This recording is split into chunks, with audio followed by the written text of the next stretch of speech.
मोहतरम नाज़रीन अस्सलाम वालेकुम। मैं मोहम्मद नईम क़मर, आवाम टीवी न्यूज़ एडिटर। आज मेरे साथ जो खातून बैठी हुई हैं वो काफ़ी मारूफ शख्सियत हैं। आपको अच्छी तरह याद होगा, लॉकडाउन के दिन थे, तवील सफ़र, सुनसान सड़कें, जंगल का माहौल, 800 किलोमीटर का उन्होंने तवील फासला तय किया अपने बेटे की खातिर। बोधन से उन्होंने अपने सफ़र का आगाज़ किया एक स्कूटर पर और वो मुसलसिल सफ़र करते हुए कड़पा पहुंची। वहां पर उन्होंने अपने बेटे को लिया और उसी सुनसान रास्तों से होती हुई वो वापस निज़ामाबाद को पहुंची। जब उस वक्त जब वो निज़ामाबाद पहुंची थी, हमने उनसे इंटरव्यू लिया था और उनके ममता के जज्बे को सलाम किया था और कहा था, माँ तुझे सलाम। आज इस वाक़े को 1 साल होने को आ रहे हैं। कभी एक माह होगा कि जो 1 साल तकमील होगा और यहाँ पर हमने उनके हौसले को महसूस किया। और एक ख़ास बात यह है कि ये जो खातून है उन्होंने अपनी ज़िंदगी में बहुत से नशीब व फराज देखे हैं, कई मसाइल का सामना किया है, बेशुमार तकलीफ़ों को उन्होंने झेला है और आज उन्होंने अपनी मेहनत के बलबूते पर अपने अज़्म व इस्तिक़लाल से अपनी ज़िंदगी को जो सो कामयाब बना लिया है। और जो सो इनकी कोशिशों को हम अभी जो सो ज़ेर बहस लाएंगे और उनसे तफसीलात पूछेंगे। तो यहाँ पर मैं जिस तनाजुर में इनसे गुफ्तगू करना चाहता हूँ वो ये है कि कुछ दिन कबल गुजरात से ताल्लुक़ रखने वाली एक आयशा नामी खातून ने अपनी ज़िंदगी को ख़त्म कर लिया था। जैस हरासानी का वो शिकार थी, उसने ख़ुदकशी कर ली। तो यहाँ पर एक सवाल उठता है कि आयशा बेगम का जो ये इक़दाम था, क्या वो सही था? क्या उसने जो ख़ुदकशी की कि उसको करनी चाहिए थी, या ऐसी ख़वातीन जो आयशा बेगम की तरह ख़ुदकशी का रुझान रखती हैं या जो है सो जायज़ हरासानी की वजह से मुश्किलात का शिकार है और मायूस हो चुकी हैं, उन ख़वातीन को क्या मैसेज देना चाहिए? इस सिलसिले में हम जो सो मोहतरमा रज़िया बेगम साहबा से गुफ्तगू करेंगे, जो पेशे से एक टीचर है और जो है सो वसी तजुर्बा रखती हैं। तदरीसी पेशे में इनका काम लोगों की तालीम और तरबियत करना है और जो सो ये पेशे को जो सो उन्होंने इख्तियार किया है और बखूबी जो सो अपने तलबा की तरबियत करती आ रही हैं। तो यहाँ पर हमने ज़रूरी समझा कि इस बाहौसला खातून से, एक पेशे तदरीस से वाबस्ता खातून से हम गुफ्तगू करें और ख़वातीन बिलखुसूस लड़कियों में जो ख़ुदकशी का रुझान परवान चढ़ रहा है, इसको किस तरह रोका जाए, इस ज़िमन में इनसे गुफ्तगू करते हैं। और हमारी आपसे ख्वाहिश है कि इस गुफ्तगू को आप आखिर तक ज़रूर सुनें। तो मोहतरमा रज़िया बेगम साहबा, हम आपका आवाम टीवी की जानिब से दिली खैर मकदम करते हैं और आपको जो है सो अब 1 साल होने को आगा जब आपने अपने ममता के जज्बे का इज़हार किया था। हम आपको एक बार फिर मुबारकबाद देते हुए सवाल करते हैं कि जो है सो आयशा बेगम नामी जो खातून ने ख़ुदकशी की है, इसको आप किस तनाजुर में देखते हैं? बिस्मिल्लाहिर्रहमानिर्रहीम, अस्सलाम वालेकुम। आपने बहुत अच्छा सवाल किया है। मैं अपने ख़यालात का इज़हार इस तरह करना चाह रही हूँ कि और लड़कियों में सेल्फ़ कॉन्फिडेंस होना चाहिए। अपने आप को इतना आसानी से मौत के हवाले नहीं करना चाहिए, क्योंकि वालिदैन बहुत ही शिद्दत से, मोहब्बत से, शफ़क़त से वो इतना मोहब्बत करते हैं कि औलाद के सामने माँ बाप मर जाएं लेकिन औलाद को कुछ ना हो। इसी तरीके से मैंने जो परसों का जो आयशा नामी लड़की की ख़ुदकशी का जो दिलसोज़ मंज़र मेरे सामने पेश आया कि सेल्फ़ कॉन्फिडेंस रखना चाहिए, जल्दी हार नहीं मानना चाहिए। 1-2 दिन में किसी भी मसाइल के 15 दिन, 1 महीना, 1 साल ऐसे वक्त ख़राब अगर हो तो उसको बदलने की कोशिश करना चाहिए। थोड़े से टाइम में किसी भी किस्म का इक़दाम नहीं करना चाहिए। जहेज़ की हरासानी के लिए ये तो दिन ब दिन बढ़ते जा रहा है और आप ये समझे कि अपने माँ बाप का घर हमेशा अपनी औलाद के लिए दरवाज़ा खुला रहता है, वो बेहद चाहते हैं। आप अपने आप को एक मिसाल कायम करना चाहिए कि अपनी इतनी जो अल्लाह ताला ने इंसान को जब पैदा किया है, एक बेटी के रूप में जब पैदा किया है, तो बेटी घर की रहमत बनकर आती है। हुज़ूर अकरम सल्लल्लाहु अलैहि वसल्लम ने इरशाद फरमाया कि बेटियां घर की रहमत होती है। तो आप उसके बाद में जब वो माँ का खिताब हासिल करती है तो अल्लाह ताला ने माँ के ख़दमों के नीचे जन्नत रखा है, और जब वो शौहर के साथ इताअत करती है तो जन्नत की अल्लाह ताला ने जन्नत की बशारत दी है। इसलिए इस्लाम में है कि मतलब इंसान लड़कियों को चाहे कि वो ज़्यादा तालीम हासिल करने के बाद अपने आप को खुद मुक्तफ़ी हो और सेल्फ़ कॉन्फिडेंस इतना हो कि वो हर मुश्किल का सामना कर सके। ऐसे दिलखरिश जो मंजर सामने आ रहे हैं, इस तरह के खुदकशी ना करें। उनके वालिद भी कहे कि मतलब हर एक आयशा को बचाने की ज़रूरत है। बिल्कुल बेशक हर एक लड़की आयशा की तरह ही है।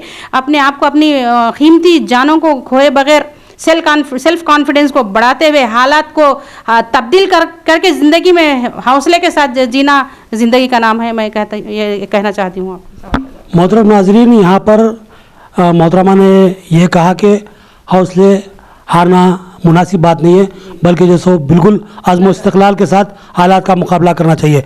हमने सुना कि मोहतरमा रज़िया बेगम साहबा जो है सो बहुत ही जो है सो दगरगुं हालात से गुजरती हुई आई है। उन्होंने ज़िंदगी में बहुत से मसाइब व मुश्किलात का सामना किया है। हम चाहते हैं कि वो मुख्तसरन अपनी ज़िंदगी के हालात से जो सो हमारी लड़कियों को आगाह करें जो ख़ुदकशी का रुझान करती है और हार मानने के करीब है।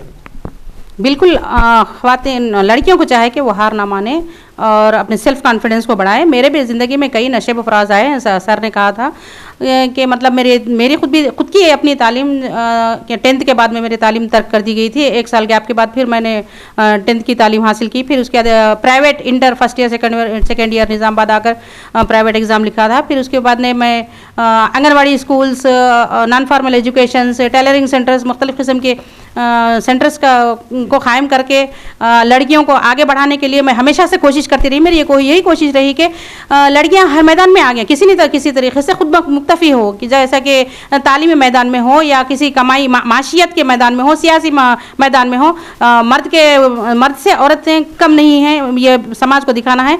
इस तरीके के कई मैं करते आ रही थी। फिर उसके बाद मेरी शादी के बाद में मैंने तमाम चीज़ों को तर्क कर दिया था।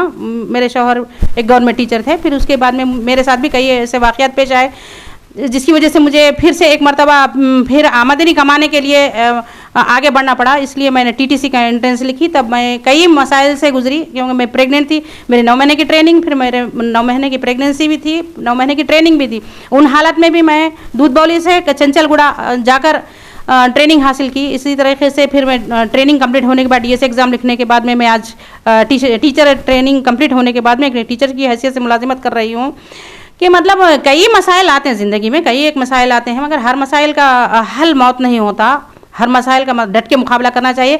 इंसान से बढ़कर कोई परेशानी नहीं है। मेरा कहना यह है कि इंसान सबसे, अल्लाह ताला ने इंसान को बहुत अजीम हस्ती करार दिया है। अशरफुल मखलूक़ात, सबसे आलातर मखलूक है। इसीलिए मैं चाहती हूँ कि इंसान से बढ़कर कोई मुश्किल नहीं है। हर मुश्किल का सामना अल्लाह ताला करने के लिए इंसान को पैदा किया। इसलिए डट के मुकाबला करने के बाद में हम ऐसे हो जाए कि हर मुश्किल अपने सामने कम पड़ जाए।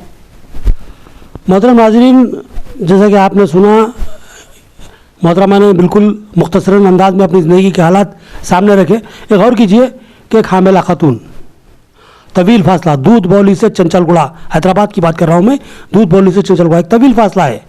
तवील फासला एक हामिला खातून ट्रेनिंग की घर से अगर जाती है तो उसकी तकलीफ़ों का अंदाज़ा किया जा सकता है कि उन्होंने किस तरह मुश्किलात का सामना करते हुए अपनी जो इस तरबियत को, टीचरी की तदरीसी जो तरबियत होती है, हासिल की। और आज जो एक टीचर के जो बामुक़द्दस और जो अहम ओहदे पे जो फ़ाइज़ है और ख़िदमत अंजाम दे रही है। बिल्कुल उन्होंने मुख्तसर अंदाज में बताया, लेकिन उनकी ज़िंदगी के हालात कितने संगीन थे, कितने तकलीफ़देह थे, वो बाखूबी जानती हैं। और उन्होंने इन हालात का डटकर मुकाबला किया और आज जो एक कामयाब ज़िंदगी गुजार रही है। और उनकी ज़िंदगी को मिसाली कहा जा सकता है, क्योंकि ये न सिर्फ तदरीसी खिदमत अंजाम देती हैं, बल्कि वो समाजी खिदमत गुजार भी है, समाजी कारकुन की हैसियत से भी बहुत नुमायाँ और जो शोहरत याफ्ता रूल रखती हैं। और हम जो उनकी जितनी सताइश करें कम है। यहाँ पर उन्होंने लड़कियों को ये पैगाम दिया है कि हौसले हार देने से कुछ नहीं होता है, बल्कि हालात का मुकाबला करने से कामयाबी हासिल होती है, जिसकी मिसाल वो खुद है। हम आयशा बेगम नामी जो खातून ने, जिन्होंने जो मायूसी की हालत में खुदकशी की है, उसी तरह के रुझानात मुख्तलिफ़ इलाक़ों से हमारे सामने आ रहे हैं। और ये बिल्कुल ही अफसोसनाक सूरत हाल है, इंतहाई संगीन सूरत हाल है। इन हालात का जो अब मुकाबला करना और उसको रोकना हमारी ज़िम्मेदारी है। लिहाजा हमने मुनासिब समझा था कि जो इन मोहतरमा को यहाँ बुलाएं और उनसे बात करें। उन्होंने हमारे साथ गुफ्तगू की और जो हम उसके लिए उनके मशकूर हैं। लेकिन चाहते हैं कि आखिर में खुलकर वो जो ख़वातीन और बिलखुसूस लड़कियों के लिए पैगाम दे जो जहेज़ हरासानी का शिकार है और अपने ससुराली रिश्तेदारों की तरफ से तकलीफ़ें झेल रही हैं, उनको किस तरह हालात का मुकाबला करना चाहिए, आप पैगाम दें। जी, मेरा पैगाम ये है कि लड़कियों को तालीम हासिल करके हर मैदान में आगे आना चाहिए और समाज में औरत को मुकाम देना चाहिए, औरत की इज़्ज़त करना चाहिए। अब जो यंग जनरेशन है जो जहेज़ की हरासानी के लिए जो आगे बढ़ते जा रहे हैं, इसको कम करने के लिए कोशिश करें और औरत का एहतराम करें कि वो आगे बढ़ें और जैसे इस तरह के जराइम हमारे समाज से दूर हो जाए। इसके लिए हर एक औरत इसके लिए मुहिम शुरू करना चाहिए। जैसा कि आंदोलन इससे पहले अमेरिका में हुआ था कि मजदूरी कम देने, उजरत कम देने की वजह से वो लोगों ने एक आंदोलन शुरू किया, जिसकी वजह से आज वुमेंस डे मनाया जा रहा है। इस तरीके का आंदोलन हमारे समाज में आए और ये समाजी बुराइयों का खात्मा हो जाए। बिलखुसूस औरतें अपने हक़ के लिए लड़ें, हक़ के लिए आवाज़ उठाएँ और एक कामयाब ज़िंदगी गुजारे। हर वो शोबे में, सियासी हो, समाजी हो या माशी, सबसे पहले माशी बहरानी को ख़त्म करने के लिए तालीम का हासिल करना बिल्कुल ज़रूरी है। हर शोबे में आगे आकर मर्द के शाना बाशाना आगे चलकर अपनी ज़िंदगी को एक कामयाब ज़िंदगी बनाएं और इस किस्म के जराइम को ख़त्म करने के लिए हर घर से मुहिम होना चाहिए। हर एक औरत अपने आप को समझे कि मतलब आगे बढ़ने के लिए तालीम हासिल करे, जराइम को ख़त्म करने के लिए एक आंदोलन शुरू करे। इस तरीके से हमारे समाज का सुधार हो सकती है। मेरी बात का इख्तिताम करने से पहले मैं आप लोगों की बहुत बहुत शुक्रिया अदा करती हूँ, इसलिए कि आप लोगों ने भी मेरे 1400 जो किलोमीटर्स का सफ़र जो मैंने लॉकडाउन में तय किया था, उसके लिए आप तमाम लोगों ने मेरी हिम्मत अफजाई की, मेरा कॉन्फिडेंस बढ़ाया और मुझे हर जगह आगे आकर बोलने का मौका दिया। मैं मेरे जितने भी चाहने वाले हैं उन तमाम लोगों का शुक्रिया अदा करती हूँ कि आप लोगों ने भी मेरी हिम्मत अफजाई की और मैं बार बार आप लोगों के सामने आकर मेरे ख्यालात का इजहार करने का मुझे जो वक्त दिया, इसके लिए मैं आप तमाम लोगों की शुक्रगुजार हूँ। शुक्रिया। तो नाज़रीन, ये थी मुख्तसर गुफ्तगू जिसमें उन्होंने लड़कियों को ये पैगाम दिया कि हालात का मुकाबला करें। और हमारी तरफ से मैं भी चाहूँगा कि ऐसी लड़कियाँ जो जहेज़ हरासानी का शिकार हैं, मुश्किल से दो चार हैं और इस वक्त जो सो बहुत ही मुश्किल से गुजर रही हैं, ऐसी लड़कियों को चाहिए कि वो खुदकशी करने के बजाय डट कर मुकाबला करें और जो है सो समाज के ज़िम्मेदार अफराद से फौरी रब्त पैदा करें, अपने शौहर के ख़िलाफ़ मुकदमा दर्ज कराएं जो जुल्म करते हैं और ससुराली रिश्तेदार जो सो जहेज़ के लालची हैं, इनको सबक सिखाने के लिए मुनासिब इक़दाम करें, इसकी हम तायीद करते हैं।